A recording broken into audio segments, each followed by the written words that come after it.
Hello everyone. I hope आप लोग सब ठीक होंगे।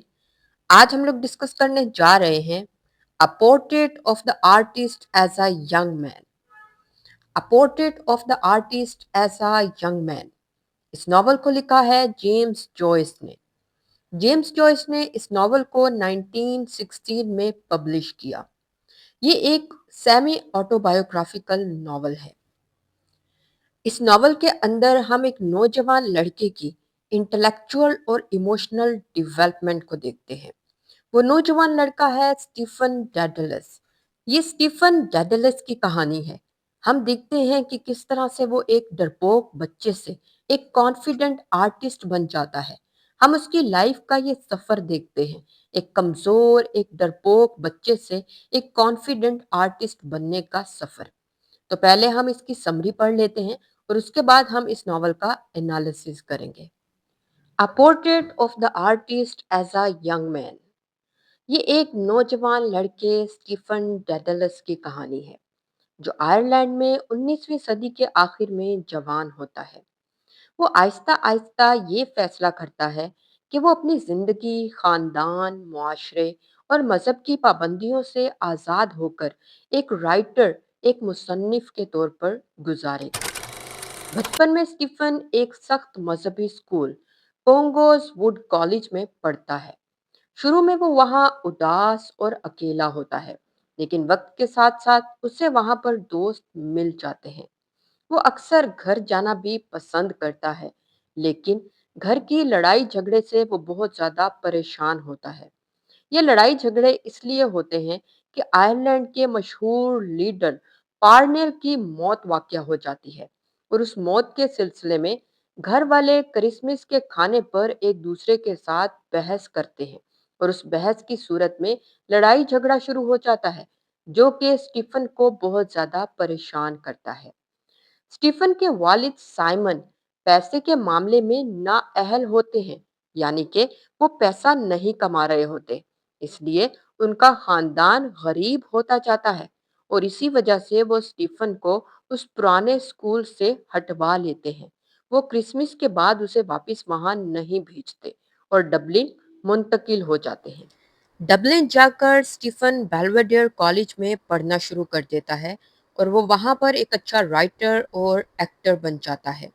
लेकिन यहाँ पर स्टीफन की लाइफ में एक बड़ा मोड़ आता है। वो एक प्रोस्टिट्यूट से मिलता है, जिससे मिलने के बाद उसे गुनाह और शर्मिंदगी का एहसास होता है। उसे लगता है कि प्रोस्टिट्यूट से मिलना गुनाह है, जिस पर उसे शर्मिंदगी का एहसास होता है। उसके बाद वो कुछ वक्त के लिए मजहब से दूर हो जाता है और गुनाहों में पड़ जाता है। लेकिन फिर एक दिन स्टीफन एक 3 दिन का मजहबी प्रोग्राम अटेंड करता है, जिसमें उसे खौफनाक तकरीरों से एहसास होता है कि जहन्नुम और गुनाह क्या है। उससे डर पैदा होता है, वो डर जाता है, और उसके बाद वो फैसला करता है कि अब वो एक नेक इंसान बन जाएगा और मजहबी जिंदगी गुजारेगा। वो रोज चर्च जाना शुरू कर देता है और गुनाहों से दूर हो जाता है, बहुत परहेजगार बन जाता है। उस पर उसका स्कूल का हेड उससे मशवरा देता है कि वो एक पादरी बन जाए, यानी कि एक प्राइस्ट बन जाए। लेकिन कुछ ही दिनों बाद स्टीफन को समझ आता है कि ये रास्ता, यानी प्राइस्ट बनने का या चर्च जाने का रास्ता, उसके लिए ठीक नहीं है, क्योंकि वो खूबसूरती और जिंदगी से मोहब्बत करता है। एक दिन वो समंदर के किनारे चहलकदमी कर रहा होता है कि उसकी नजर एक लड़की पर पड़ती है, जो कि पानी में तैर रही होती है। उसकी खूबसूरती को देखकर स्टीफन को एक नया एहसास होता है कि खूबसूरती बुरी चीज नहीं है। इस पर वो फैसला करता है कि वो अपनी जिंदगी आज़ादी से गुजारेगा और किसी भी पाबंदी को कबूल नहीं करेगा, यानी कि जो फैमिली की, सोसाइटी की या रिलीजियस इन पाबंदियों से वो अपने आप को आज़ाद करवा लेगा और एक आज़ाद इंसान की तरह जिंदगी गुजारेगा। आखिर में वो यूनिवर्सिटी वापस चला जाता है, वहां पर नए दोस्त बनाता है और अपने ख्यालात को, अपने आर्ट को, इन चीज़ों को आगे बढ़ाता है, इन चीज़ों पर काम करता है और सोचता है कि जैसे यूनानी कहानियों में डेडलस ने पर बनाकर उड़ान भरी थी, वैसे ही वो भी अपने लिए ख्यालों के पर बनाएगा اور ایک آزاد آرٹسٹ بنے گا۔ اور یہاں پر یہ سٹوری کمپلیٹ ہو جاتی ہے، portrait of an artist as a young man. تو سٹوری ہم نے پڑھ لی، اب اس کا ہم انالیسس کر لیتے ہیں۔ انالیسس میں سب سے پہلے ہم ڈسکس کرتے ہیں اس کے میجر تھیمز۔ اس ناول کے اندر سب سے فرسٹ تھیم ہم دیکھتے ہیں سرچ فار آئیڈینٹی، یعنی کہ اپنی شناخت کی تلاش۔ اسٹیفن کو ہم پورے ناول کے اندر دیکھتے ہیں کہ وہ اپنی آئیڈینٹی کو تلاش کر رہا ہوتا ہے۔ پہلے وہ ایک نوجوان لڑکا ہوتا ہے، مذہب کے قریب ہوتا ہے، اس کے بعد وہ پروسٹیٹیوٹ سے ملتا ہے اور گناہوں میں پڑ جاتا ہے۔ بعد میں وہ ایک مذہبی پروگرام کو اٹینڈ کرتا ہے اور دوبارہ ایک نیک انسان بن جاتا ہے۔ لیکن ان سب چیزوں میں اسے احساس ہوتا ہے کہ اس کے پاس انڈیپینڈنس نہیں ہے، آزادی نہیں ہے۔ آزاد وہ ایک ہی صورت میں ہو سکتا ہے جب وہ ریلیجن کو، سوسائٹی کو یا فیملی کو اپنے ذہن پر سوار نہیں کرے گا اور ایک آزاد انسان کی طرح زندگی گزارے گا، زندگی کی خوبصورتی سے لطف اٹھائے گا، اور اس طرح سے وہ اپنی آئیڈینٹی کو تلاش کر لیتا ہے۔ سیکنڈ تھیم ہے آرٹسٹک فریڈم۔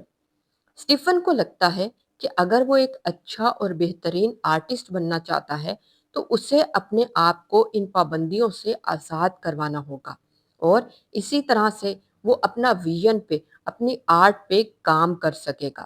تو وہ آرٹسٹک فریڈم کو اینڈ تک تلاش کر لیتا ہے۔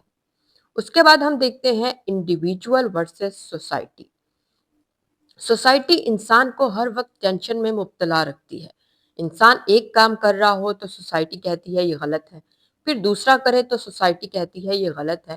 تو انسان سوسائٹی کے مطابق اگر اپنی زندگی گزارے گا تو پھر وہ اپنی انڈیپینڈنس کو کھو دے گا اور سوسائٹل پریشر کو ہی لے کر زندگی گزارے گا۔ تو انسان کو اپنی پرسنل ڈیزائرز کو پہلے رکھنا چاہیے اور سوسائٹل ایکسپیکٹیشنز کو بعد میں رکھنا چاہیے۔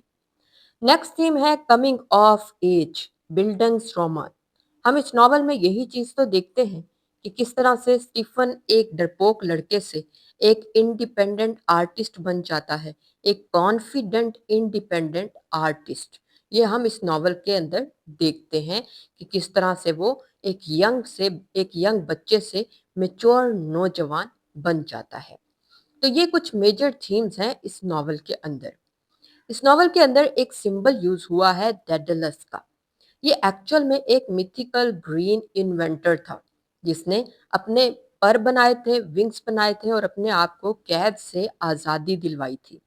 تو اسٹیفن کو بھی لگتا ہے کہ وہ ڈیڈلس ہے کیونکہ وہ بھی اپنے پر بناتا ہے، امیجنری ونگز بناتا ہے اور اپنے آپ کو فیملی، سوسائٹی اور ریلیجیس پریشر سے آزادی دلواتا ہے۔ تو یہ سمبل دیکھتے ہیں ہم اس ناول کے اندر۔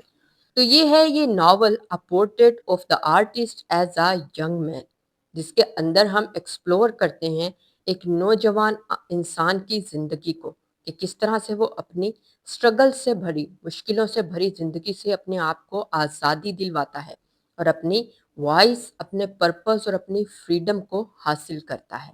ہم دیکھتے ہیں کہ جیمز جوائس نے اپنی ہی جرنی کو کتنی خوبصورتی کے ساتھ اس ناول کے اندر پیش کیا ہے۔ ہم سٹیفن کو ایکچول میں جیمز جوائس مانتے ہیں، اور جیمز جوائس نے کتنی خوبصورتی کے ساتھ اس ناول کے ذریعے ریڈر کو پیغام دیا ہے کہ انسان کو اپنی پرسنل ڈیزائرز کو پہلے رکھنا چاہیے اور اپنی انڈیپینڈنس کے لیے ہر طرح سے کوشش کرنی چاہیے۔ سوسائٹی بعد میں آتی ہے، فیملی بعد میں آتی ہے، ریلیجن بعد میں آتا ہے۔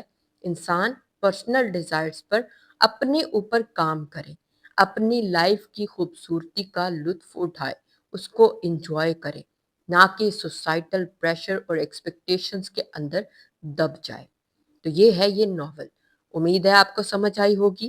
آج کے لیے اتنا ہی، میں ملوں گی اپنی نیکسٹ ویڈیو میں، تب تک کے لیے خدا حافظ۔